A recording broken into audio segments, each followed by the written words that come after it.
দেখেন আমার আপু আসে কিভাবে, সবাই দেখেন। দেখে তো অবশ্যই মায়ের ক্ষেত্রেই তো এর সাহায্য করা উচিত। দেখেন কত কষ্ট করে নামতেছে আপুটা।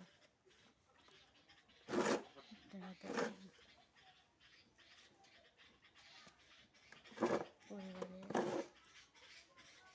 খুবই অভাব অনটন।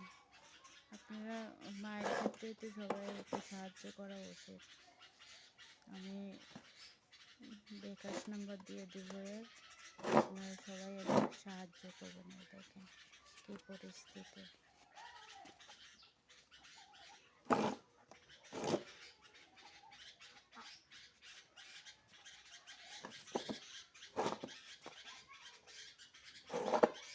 কত কষ্ট। সবাই শেয়ার করে দেবেন ভিডিওটাকে। আসসালামু আলাইকুম।